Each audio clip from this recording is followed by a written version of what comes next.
My name is Peter, and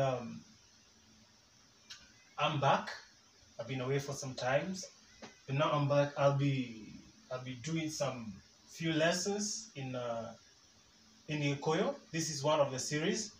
I have several, and I hope it's going to work, or it's going to give you some new direction in terms of understanding the language of GIKUYU. I got some comments on YouTube, and people said I should use a whiteboard or write somewhere. So that's what I'll be doing today.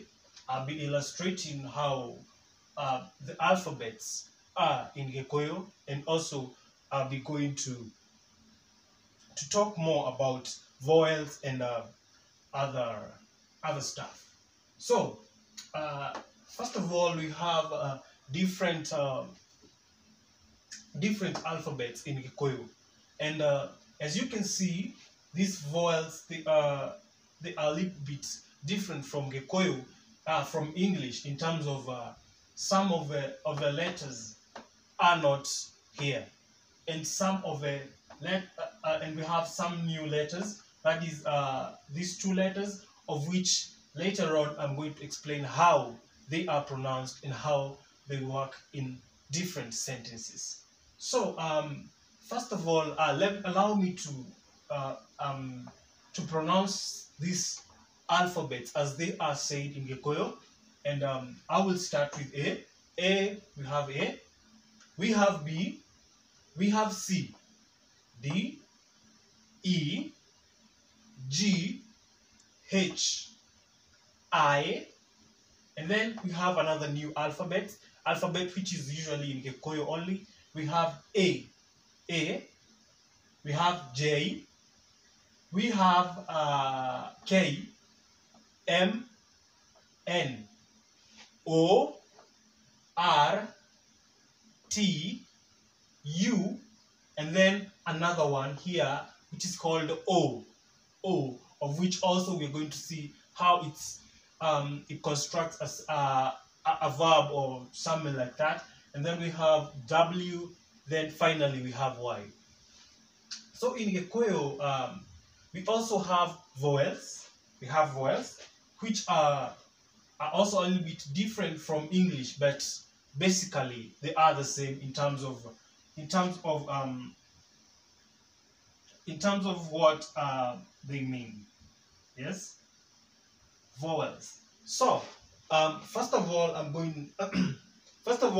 I'll write them down. Then we're going to construct several. I have several verbs with me, of which I'm going to show how these vowels are used in constructing different verbs in GIKUYU.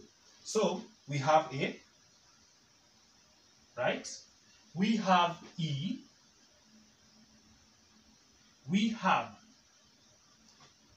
I in English, and then we have another letter which is added from GIKUYU, which is A, as we have seen from here. Okay, now after A we have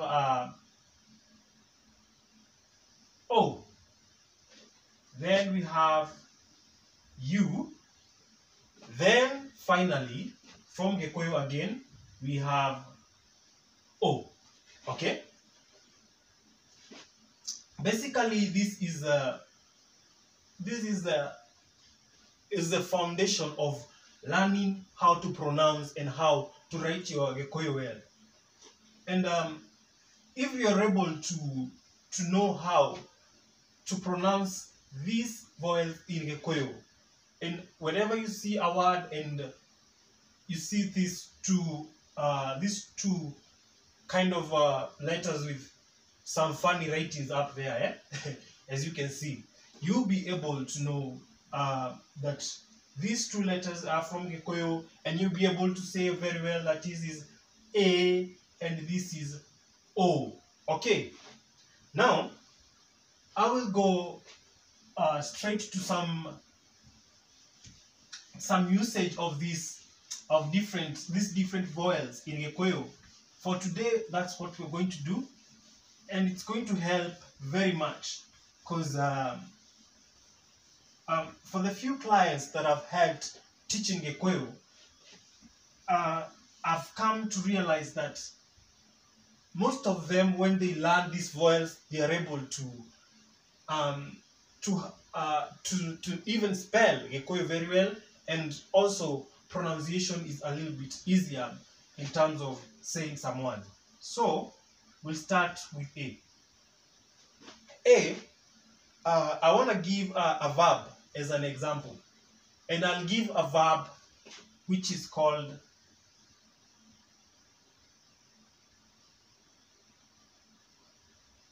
Asha. Asha, right? So you see, so our vowel here is pronounced, our tongue is at the middle of the mouth and at the bottom. So it's pronounced at the center and the lower part of the mouth. So this means no. This means no in English. Asha. Asha. Asha.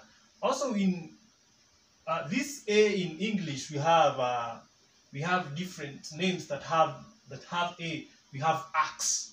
We have what? We have ant. Okay? Those, you see, that A pronunciation is the same way. It's pronounced the same way in GIKUYU. Then we have E. Okay? In E, we'll give an example of another word, which is quite common. A very common word. So, edia.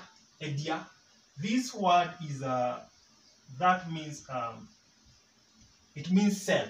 Okay? So this word means cell. So as you're pronouncing this word, it's the same way you pronounce all the words in English. We have, for example, we have X, right? We have what? We have enter, right? And the same thing. You're going to pronounce it the same way here as edia, okay? Let's go to I. In I, I will give an example of another very common word. Another very common word, which is sorry. Iga. Okay? Ink. Iga. I believe you can feel the similarity in terms of pronouncing the first vowel, right? It's not different in equal. It's the same thing. Now we go to the most important and another new kind of vowel that's only found in GIKUYU. We have I with a crooked line up there. You call it a crooked line. So we have I with a crooked line. Let's just call it a crooked line up there. That one is we pronounce it as A. Okay? We pronounce it as A. So I'll give an example in GIKUYU for this one. We have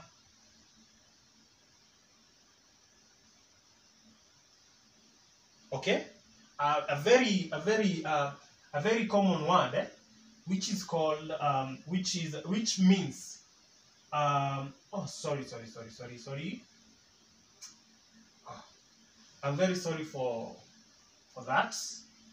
You see, I'm doing the same thing here. So let me just correct there. I meant to write that. Okay?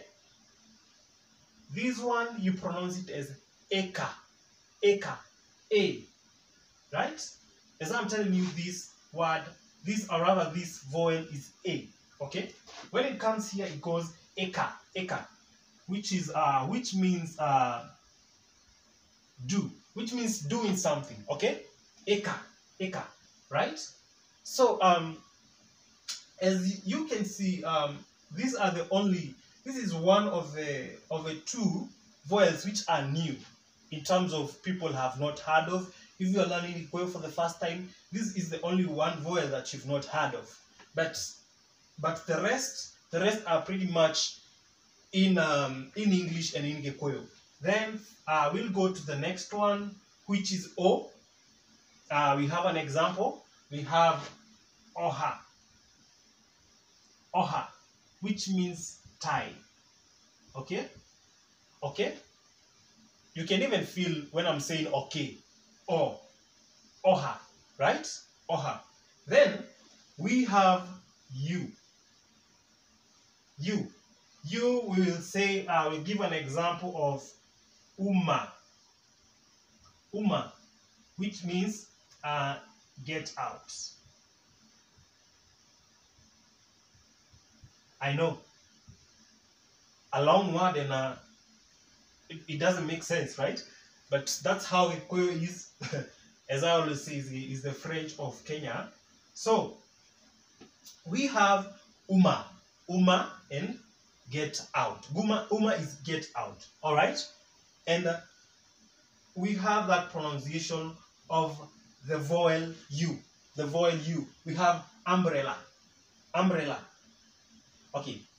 That one doesn't really make sense, but Uma, you just pronounce it Uma. Okay? So we let's go to the final and the most important vowel in Gikuyu, which is U with a crooked line, as we had seen here in the eye. This one is O. It's pronounced as O. Okay? Pronounced as O, right? So we'll give an example of a word which is also very common, a very common word in both in Gikuyu and in English. This is U, K, and A. That one we say it Oka. Oka, which means come. Okay? That word means come. All right, we're together. So here, Oka, Oka, Oka. So when you finally get to know how these two words, when they occur in a sentence, in a word, you'll be able to see both of them and be able to pronounce them properly, as we have seen that this is A and this is O. Okay? When we give an example of Oka and we give an example of Eka, right? Eh? Eka. Don't come and say Ika. No. This is A, okay? Everywhere you see the word, you see this vowel I with a crooked line there, you'll be able to read that one as A, okay? And that pretty much gives you the foundation of every word in Gikuyu you want to read, you want to pronounce a word. This will be able to help you properly. That is all I had for today. I hope that you have learned something, because I believe this is the foundation. I should have started this in my first videos, but I feel this now, with this knowledge, people will be able to relate very well. I would advise you start with this, then go back to what we have learned in the previous lessons, and you'll be able to know how to pronounce your words properly. So from here, my name is Peter Dongo, and it has been a pleasure teaching you again, and I hope I'll do more of this as time goes. I'll prepare more lessons. For this one, I had prepared it very well, and I had alphabets and vowels to teach you. Just go back and revise on some of these words, and remember these two vowels which are not in English but are in Gikuyu. Thank you very much. God